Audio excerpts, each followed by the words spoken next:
تعالى في القرآن المجيد والفرقان الحميد والبرهان الرشيد وما هذه الحياة الدنيا إلا لهو ولعب وإن الدار الآخرة لهي الحيوان لو كانوا يعلمون صدق الله مولانا العظيم إن الله وملائكته يصلون على النبي يا أيها الذين آمنوا صلوا عليه وسلموا تسليما اللهم صل على سيدنا ومولانا محمد وعلى آل سيدنا محمد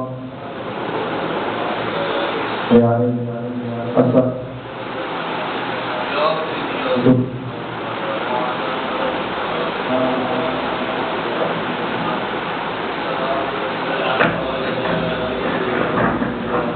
وعلى آلك وأصحابك يا سيدي يا نور الله الصلاة والسلام عليك يا سيدي يا سيد الثقلين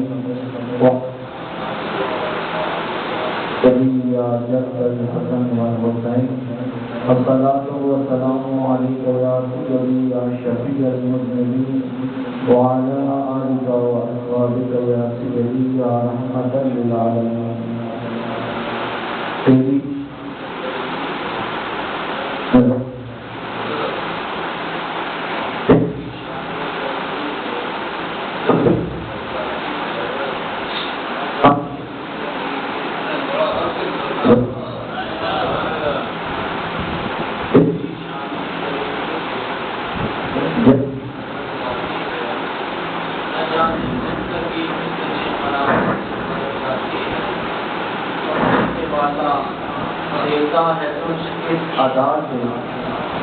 دینے والا دیتا ہے کچھ اس ادا سے آج اٹھتے نہیں اور جولی بڑھ جاتی ہے آج اٹھتے نہیں اور جولی بڑھ جاتی ہے اور ایک میں اپنی محبت کا اظہار کروں گا یہ ساری عزتیں اس طرح ملتی ہیں کہ آج سے گر وفا کرو گے دنیا تم سے وفا کرے گی آج سے گر وفا کرو گے دنیا تم سے وفا کرے گی مناؤ کی شبیر کا غم تو سیدہ زہرا دعا کرے گی آج سے گر وفا کرو گے دنیا تم سے وفا کرے گی مناؤ کی شبیر کا غم تو سیدہ زہرا دعا کرے گی اور چھوڑ کر سارے جھوٹے راہ پر آؤ چھوڑ کر سارے جھوٹے راہ پر آؤ امبر علی کے در پر امام گھر پور تراب ہوں گے تو قبر کی مٹی آیا امام گھر پور تراب ہوں گے تو قبر کی مٹی حیا کرے گی حفاظت امر و تراب ایسی عزت و دلائی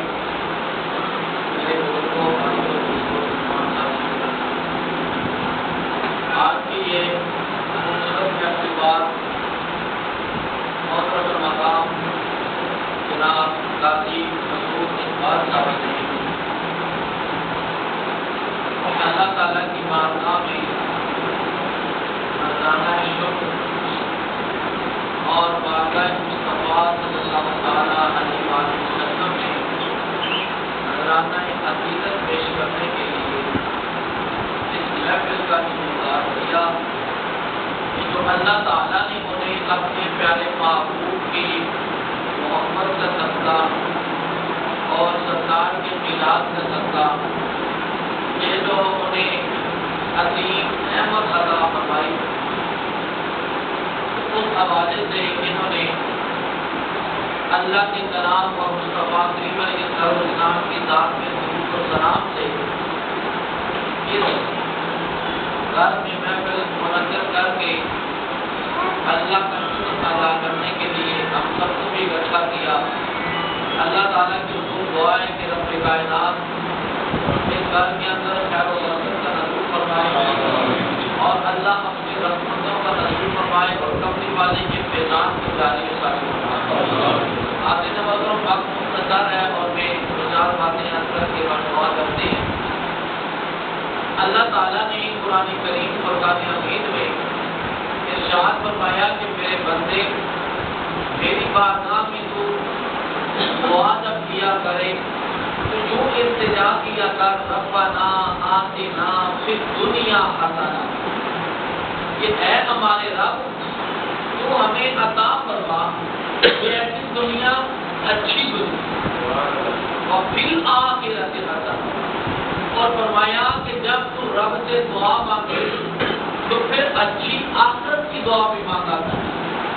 اور اس آیت کریمہ سے، یہ آیت کریمہ بھی ہے دعا بھی ہے، اس سے یہ پتہ چلا کہ اچھی دنیا مانگنا کوئی جرم نہیں، کوئی دنیا میں اللہ تعالیٰ نعمت عطا فرما دے تو وہ بندہ دنیا پرستی میں مبتلا نہیں ہو جاتا، کیونکہ بعض لوگ جو ہوتے ہیں کچھ محدود سوچ کے وہ اس سوچ میں چلے جاتے ہیں کہ بھائی اگر اللہ نے اسے یہ نعمت دے دی دنیا دی تو یہ بندہ دنیا پرست ہے۔ نہیں، اللہ تعالیٰ نے ہر اس چیز کو تمہارے لیے دنیا بنا دیا ہے جو تمہارے خالق سے تمہیں دور کرنے کا سبب بنتی ہے۔ اچھی دنیا کون سی دنیا؟ کہ جس دنیا میں آپ رہیں لیکن آپ کا اپنے رب سے تعلق نہ ٹوٹے۔ اگر تمہارے پاس دولت کا انبار ہے اور اس دولت کے انبار کی وجہ سے تم اپنے خالق کے حقیقی کو بھول گئے تو وہ تمہارے لیے دولت دنیا بن گئی۔ اگر اچھا مکان ہے تو آپ اسی کو دیو و آرائش میں لگے، زینت میں لگے تو یہ تمہارے لیے دنیا بن گئی۔ اگر تمہاری اولاد ہے، اگر تم صرف اولاد کے پیچھے پڑ گئے، رب کو بھول گئے تو یہ اولاد تمہارے لیے دنیا ہے۔ لیکن یاد رکھنا دولت پوری نہیں، اولاد پوری نہیں، بینک بیلنس پورا نہیں، جائیداد پوری نہیں، استعمال برا ہو جاتا ہے۔ جب استعمال برا ہو جائے تو وہ میرے تیرے لیے دنیا بن جاتی ہے۔ دولت اگر پوری ہوتی تو عثمان غنی کو کیا کہو گے؟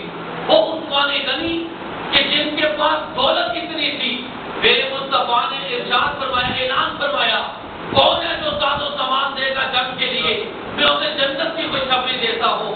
تو دولت تھی تو عثمان غنی نے تو مجاہدوں کے لیے سامان دیا، تو جب سامان پیش کیا مصطفیٰ نے فرمایا عثمان تیرے لیے جنت کی خوشخبری۔ دنیا تھی، دولت تھی، میرے مصطفیٰ نے اعلان فرمایا، مسجد نبوی کی جگہ کم پڑ گئی تھی، کون ہے جو یہ 7 والا ٹکڑا خرید کر دے گا، میں محمد اسے جنت کی خوشخبری دیتا ہوں۔ جناب عثمان ذوالنورین رضی اللہ تعالی عنہ آپ فرمانے لگے، یا رسول اللہ پکی بات ہے کہ جنت مل جائے گی۔ میرے مصطفیٰ نے مسکرا کے فرمایا، عثمان کیا لکھ کر دوں، کیا لکھ کر دوں؟ فرمایا، یا رسول اللہ آپ پہ یقین اور ایمان ہے، آپ کے کہنے پہ تو ہم نے رب کو رب مانا ہے، آپ کے کہنے پہ رب کو رب مانا ہے، دیکھا نہیں۔ مرن میں ویسے پوچھنا چاہتا تھا تاکہ صحابہ گواہ بن جائیں کہ محمد دینے پہ آئے، دنیا میں رہتے ہوئے جنت کی خوشخبری دیتا ہے۔ فرمایا عثمان میں جنت کی خوشخبری دیتا ہوں۔ آپ نے فرمایا بلائیں اس غلام کو جس کی یہ زمین ہے، بلائیں اس شخص کو جس کی یہ زمین ہے، یہ غلام خرید کر دے گا۔ عثمان غنی نے اپنے نام کروائی اور سرکار دو عالم صلی اللہ علیہ وآلہ وسلم کی بارگاہ میں تشریف لے گئے، یا رسول اللہ کی مسجد کے لیے وقت کرتا دولت تھی، اچھا استعمال ہوا، دولت تھی، دولت ہارون کے پاس بھی تھی، قارون کے پاس بھی تھی، شداد کے پاس بھی تھی، شدید کے پاس بھی تھی، پر اس دولت کو دیکھو جو دنیا کو سمیٹنے میں لگی رہی، پر ادھر بھی دولت ہے، یہ تو جنت سمیٹنے میں لگی ہوئی ہے، جنت خریدنے میں لگی ہوئی ہے۔ جناب عثمان ذوالنورین نے جب وہ زمین لی، سرکار کی بارگاہ میں پیش کی، یا رسول اللہ میں اللہ کی رضا کے لیے وقت کرتا ہوں، میرے مصطفیٰ نے جنت کی خوشخبری دے دی۔ میں نے روما خریدا، دولت تھی، خریدا، وہ دولت رب کے قرب کا سبب بن گئی۔ دولت تھی، میں نے روما خریدا، مسلمانوں کے لیے خریدا، لوگوں کے لیے خریدا، عوام کی فلاح و بہبود کے لیے خریدا، خدمت خلق کے لیے خریدا، اور دولت کو عثمان غنی کے لیے رب سے ملنے کا سبب دولت تھوڑی سی، ایک دولت آپ اللہ کے گھر میں لگائیں، تیری بخشش تیری نجات کا ذریعہ بنے گی، اور ایک دولت آپ شراب خانے میں جا کر لگاؤ، وہ تیرے زوال اور تیری پستی کا ذریعہ بنے گی۔ رب فرماتا ہے بندے جب دعا مانگے تو صرف دنیا نہ مانگ، صرف آخرت نہ مانگ، دنیا بھی مجھ سے اچھی مانگ، آخرت بھی اچھی مانگ، تو دنیا اچھی مانگے گا میں تجھے دنیا اچھی عطا کروں گا، دنیا وہ عطا کروں گا جو میرے قرب کا سبب بنتی جائے گی، جو میرے قرب کا سبب بنتی جائے گی، آخرت کا سوال کرے گا میں تجھے اچھی آخرت نصیب کروں گا۔ اب فرمایا قبلی والے آقا علیہ السلام کے علماء اللہ تعالیٰ نے قرآن کریم میں وما هذه الحیات الدنیا الا لهو ولعب، یہ دنیا کی زندگی کیا ہے؟ ایک کھیل تماشا۔ اب رب نے لہو ولعب کیوں ارشاد فرمایا؟ کیونکہ کھیل تماشے سے اس کو تشبیہ دی کہ جب میدان سجتا کھلاڑی میدان میں اترتے ہیں، تماشائی بھی بہت سارے ہوتے ہیں، جب تک کھیل ہوتا ہے مقابلہ جاری رہتا ہے تو تب تک تماشائی وہ کھیل دیکھتے رہتے ہیں۔ میرے رب نے فرمایا کہ دنیا کی زندگی بھی ایک کھیل تماشا ہے، اس کا ایک وقت مقرر ہے۔ کھیل کتنا کھیلا جاتا ہے؟ آپ ٹی وی پہ دیکھتے ہیں، ہاکی ہو، کرکٹ ہو، کوئی بھی کھیل ہو، فٹ بال ہو، والی بال ہو، 2 گھنٹے 4 گھنٹے 6 گھنٹے، لیکن وہ وقت ہوتا ہے جب کھیل ختم ہوتا ہے وہی جگہ وہی گراؤنڈ جس کے ارد گرد تماشائی اتنے زیادہ کہ چیزیں ملنی مشکل ہو جاتی ہیں، آواز سے وہ فضا گونج رہی ہوتی ہے۔ جب کھیل ختم ہوتا ہے نماز سناٹا چل جاتا ہے۔ فرمایا کہ دنیا کی زندگی بھی کھیل تماشا ہے میرے بندے، اس نے بھی ایک دن ختم ہو جانا ہے۔ فرمایا وَإِنْ أَصْحَابَ الْآخِرَةِ، فرمایا بے شک آخرت کا گھر ہے، آخرت کی زندگی لہی الحیوان، یہی اپنی زندگی ہے۔ دنیا کی زندگی کو میرے رب نے لہو ولعب ارشاد فرمایا، اور آخرت کی زندگی کو اپنی زندگی فرمایا، ساتھ فرمایا لوگا اگر تم اس بات کو جان لو کہ دنیا کی زندگی عارضی زندگی ہے اور آخرت کی زندگی اپنی زندگی ہے۔ دنیا کی عارضی زندگی میں جو رب کو یاد کر گیا، رب کے محبوب کو یاد کر گیا، رب سے محبت کر گیا، رب کے محبوب سے محبت کر گیا، وہ صحیح خاص کی چلا جائے وہ مرتا نہیں مر کے زندہ رہتا ہے، وہ مرتا نہیں مر کے زندہ رہتا ہے۔ دنیا کی زندگی یزید نے دنیا کے لیے کیا کیا؟ بادشاہ کی ضرورت تھی، حکومت کی ضرورت تھی، حکومت چاہتا تھا، برتری چاہتا تھا، بادشاہ چاہتا تھا، لیکن حسین نے کیا کیا؟ حسین نے کس کو بچایا؟ دنیا کو بچایا کہ آخرت کو بچایا؟ دنیا کو بچایا کہ دین کو بچایا؟ دنیا کو بچایا قرآن کو بچایا؟ دنیا کو بچایا شاہ کے اسلام کو بچایا؟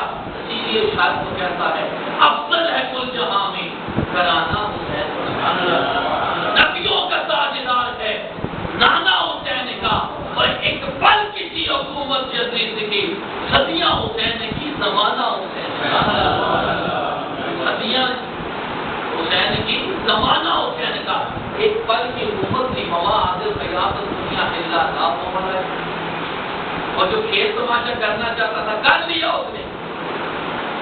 حسین باغ کے مولا حسین کے سر کو نیزے پہ رکھ کر دمشق کے بازاروں میں گھمایا گیا، ایک پل کی تھی حکومت یزید کی۔ لیکن آج دیکھیں صدیاں بیت گئی، زمانے بیت رہے، بیتتے جائیں گے، عزت سے نام یزید کا لیا جاتا ہے یا مولا حسین کا لیا جاتا ہے؟ حسین کا لیا جاتا ہے۔ کیوں کہ یزید دنیا کو سب کچھ سمجھا، حسین آخرت کو سب کچھ سمجھا۔ وما هذه الحیات الدنیا الا لهو ولعب، رب فرماتا ہے یزید کو دیکھ لو، نمرود کو دیکھ لو، شداد کو دیکھ لو، فرعون کو دیکھ لو، دنیا کو سارا کچھ سمجھے، جب سانس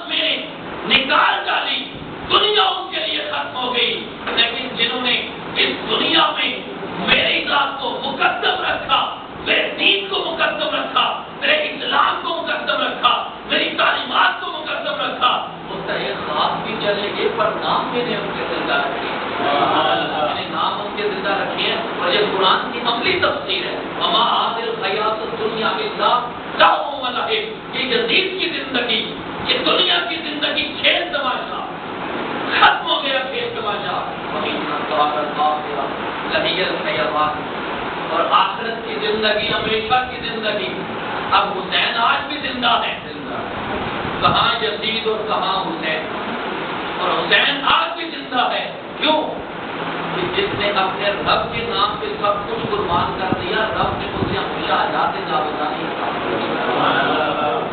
اچھی زندگی، اچھی دنیا، اچھی آخرت یہ رب سے مانگا کرو، رب خود ارشاد فرماتا ہے۔ اور یاد رکھنا، آخری وقت میری بات نہیں، یہ اچھی زندگی، اچھی آخرت، یاد رکھنا نبی پاک علیہ السلام کی محبت، اللہ رسول کی محبت کو لازم، اور اس کے بعد جو انسان کے لیے بہترین ہستیاں ہیں جن کے صدقے یہ سارا کچھ ملتا ہے، وہ انسان کے والدین ہیں۔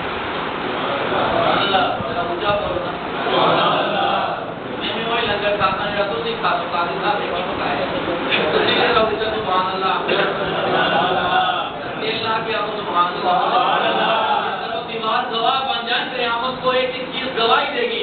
انہوں نے ربا اليوم نختم على افواههم وتكلمنا ايديهم وتشهد ارجلهم بما كانوا يكسبون۔ قیامت والے دن زبان کو تالا لگ جائے گا، ہاتھ گواہی دیں گے، پاؤں گواہی دیں گے، اور میرے مصطفیٰ کا فرمان ہے جو جو چیز اللہ کا ذکر سنتی ہے قیامت والے دن وہ بندے کے ہاتھ میں گواہی دے گی، اور رب اس کی شفاعت قبول کروا کے بندے کو جنت عطا فرما دے گا۔ دیوار گواہ تو بنے گے۔